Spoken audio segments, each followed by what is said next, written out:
This is for reviewing and tracking.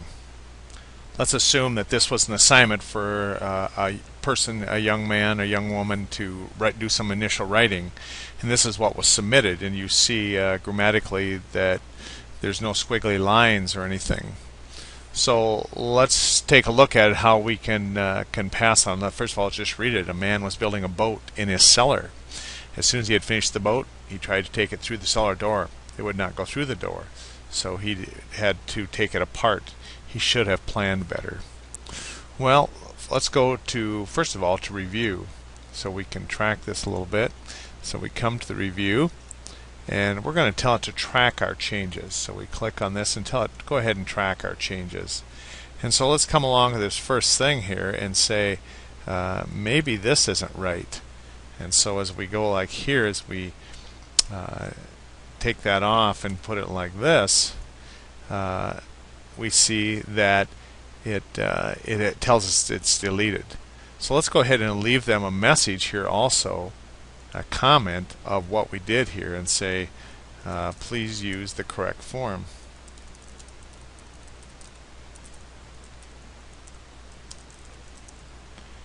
Okay. Also, I see that we have a misspelling here.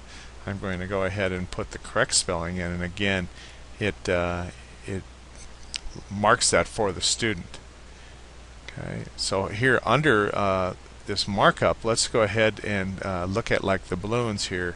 We show the revisions here on the balloons like this, and you can have a number of things here that you want it to do. And you can also have a reviewing pane to the side or something, or on the bottom, but I prefer the balloons, and you can do it how you want, but I prefer the balloons. But in this too, that you may have to bring this in and take a look at it. For example, here's some more commands for the tracking. Here's some options for that. For example, down here, the balloons, you can tell them how wide you prefer it, where to put them, you know, all these settings for the balloon or for this tracking. Okay, so you may want to take a time look at that. And here too, the username, this is what we looked at before, but make sure you have this right. And you may change some settings here also on proofing. If you click on proofing, you can do some things here. And one of the things I'm going to ask you to check here is this one here, to show these readability statistics. Okay, so make sure that is clicked on, and you can have it look at a couple things, grammar and style, or grammar only. And for this entry-level writing, we're going to only look at the grammar.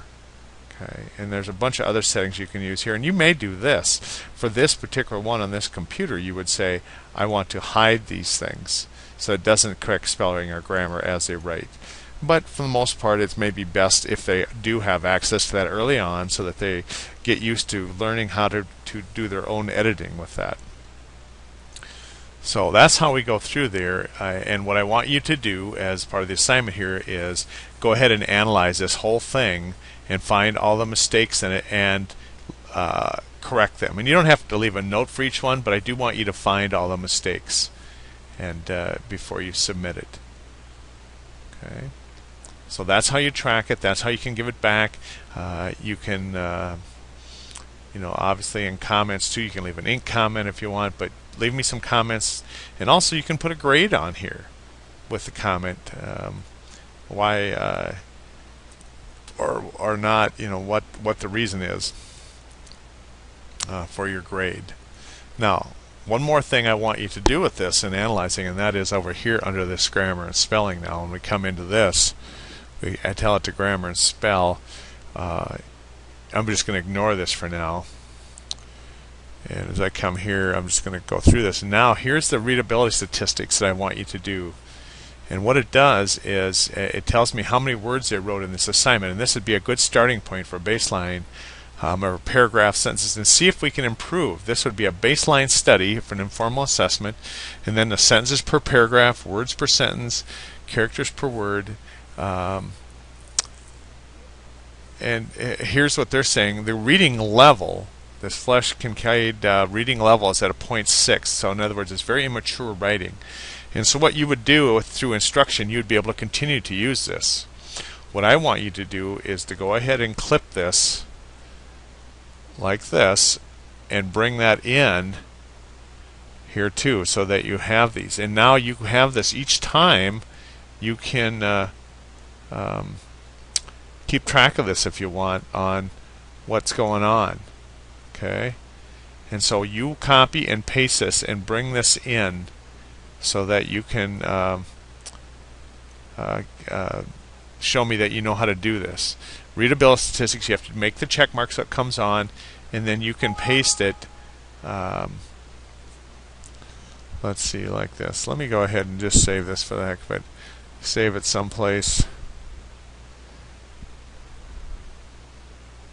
This is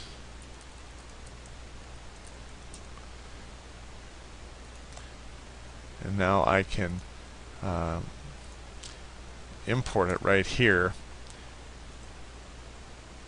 Picture. This is how you can analyze your statistics and know if students are making progress.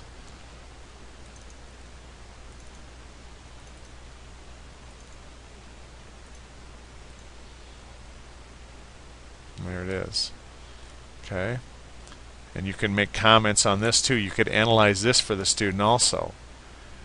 But nonetheless, if you started copying these, just say you did weekly assessments, you could clip this and keep track of them as evidence of progress or lack of progress. And like I said, it does the word count, sentence count, but the big thing I see is this readability count down here that they're writing, how much words they're writing. Okay, reviewing and tracking.